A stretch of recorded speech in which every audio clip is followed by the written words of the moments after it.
Welcome back to Living with a Classic, and today we're doing a bit of a tech tip or more of a safety item as well. If you have a Jag of the 80s or 90s, you'll probably recognize one of these. It's the belt-driven engine coolant fan, the yellow ones, and they're infamous for one thing, and that is cracking. And if they crack and you're very unlucky, they may shatter into a lot of pieces and just take out your radiator, take out your bonnet, take out a few other things, and yeah. So we're gonna have a look at this one. I'm replacing it for a customer right now because I saw that it started to crack. We'll have a look at the replacement process. It's pretty straightforward, and I'll show you where to look for cracks, where they usually go. This one's not as bad as all. I've seen a lot worse, but it's still good to replace these because, you know, these cars are 30 to 40 years old, so you gotta replace them. This is a customer's Daimler 66, the one you see on the channel. Done a lot to it last year. I did all the fuel hoses. We did cam cover gaskets, a couple of things, tuned it up, spark plugs, HT leads, cap and rotor, all of that. So it runs beautifully. But for this driving season, we decided to do the last couple things under here, which is coolant hoses. I got them pretty much all replaced. I just need to do the lower rad hose and the upper rad hoses, but everything else is pretty much in place. And we're doing all the belts. And while we're doing that, we'll do the coolant fan. Normally, it sits right in there. And it is driven by a separate belt. And there is a wheel here it sits on. I have it on the bench, I'll show you guys. And to remove one of these, it's pretty straightforward. You got 4 bolts on it. You undo those. Then the fan can slide forward a bit and it will sit sort of in the whole fan shroud.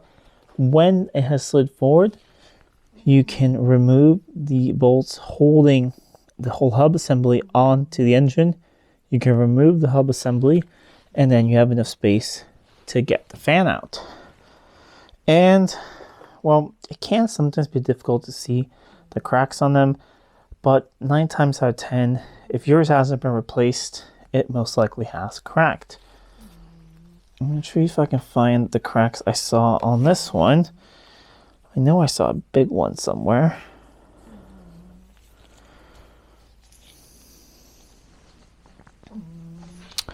Those aren't cracks. Well, here's one. I'm going to see if you guys can see that. There is the start of one right there.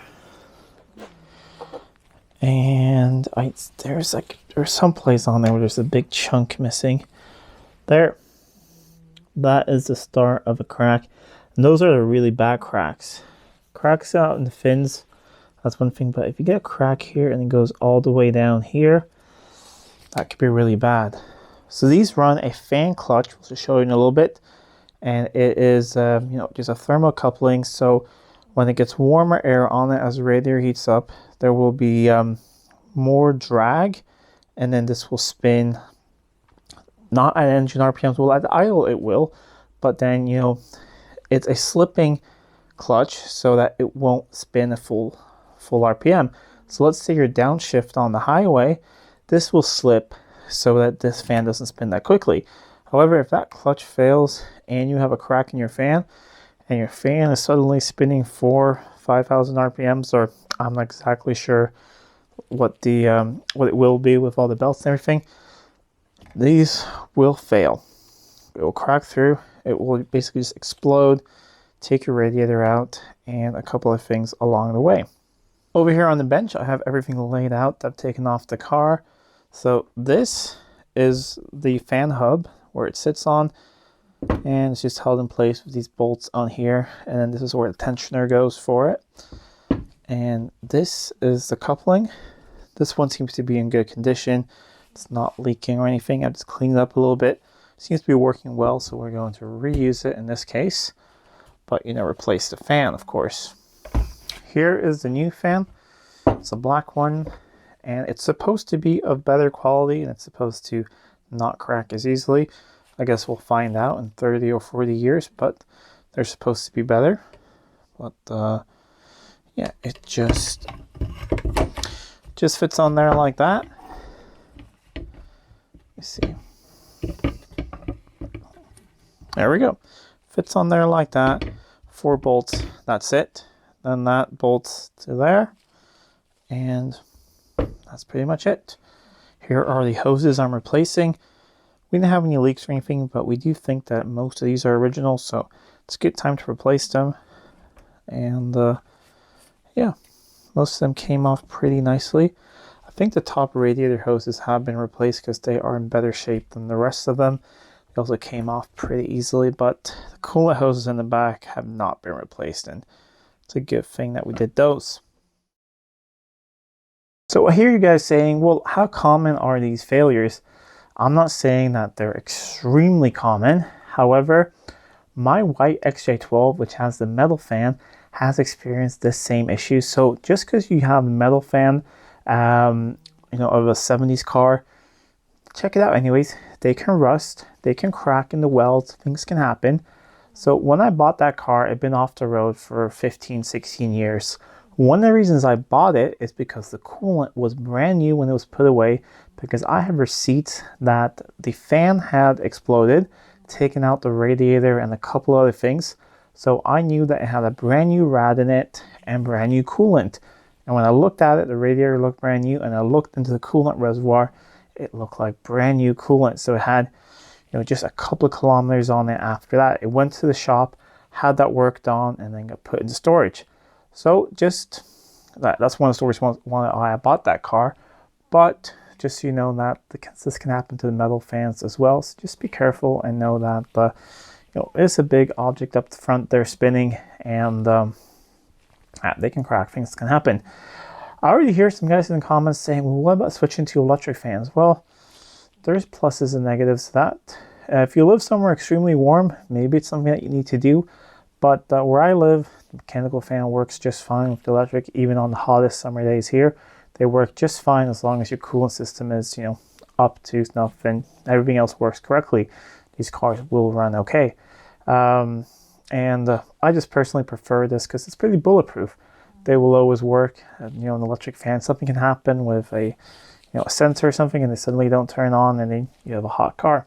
This always spins, and this always works. But I'm going to put all this back together, and then I'll show you when it goes back onto the car. Once again, we're all the way down in the V12 engine bay. Quite tight to film, but I'm going to do my best with a light here and one-handed. Got the fan in there, and as you can see, when you do this, it's a good time to replace your belts. You can get 2 of them on before. You can get the alternator belt, which is the inner one. Next one is the AC. After that is power steering, which also goes up to the water pump over there. And the last one is the fan. So we got the fan hub here.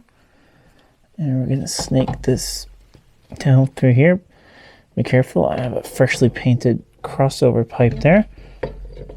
And there are 2 studs and a couple of holes for bolts as well. There we go. So now we can sort of see how it's all supposed to go back together. So I got all my bolts up here and nuts. So I'm going to tighten that down, put on a few more belts, and then it's just a fan onto the hub again. It's a while later and everything's in place. Fan is on there. We got all new belts. They still need to be tightened, but they're on there at least. And yeah. This is all tight, so got a new fan in place and no longer have to worry about the old yellow one exploding and taking things out. All right, I'm gonna call it a night now because it's gone from evening to early the next day. But that's sometimes what happens when we're just working on something you want to get done. I did the lower radiator hose at the same time just because it's very easy to get to when you have 2 of the belts off. So that's probably what I'm guessing. I think pretty dirty because I was just laying under the car doing that. But that is one of the last hoses I had to do. So another day I'm gonna button all this up, put the hoses on, new coolant in, all of that, and then this car is pretty much ready for the owner to pick up and enjoy for the summer, which I know he's very excited to. He called me a couple days ago and says he's really excited to go and pick up his Daimler. But I really just want to talk about the fan and have a look at yours. If you think it's the original one, or if you see that it's a crack in it, replace it. And if you're doing belts, just do the fan anyways. They're not very expensive. And if you're doing the fan, just do the belts because everything's really easy and accessible. But I'm going to head inside now. Hope you guys liked this video and that you go out and check the fans on your old Jags. Anyways, if you like this video, please give a thumbs up, share it with friends. If you're not already subscribed to the channel, please do subscribe to the channel. It really does help out a lot. Until next time, I'm Adam. This was Living with a Classic. I'll see you soon.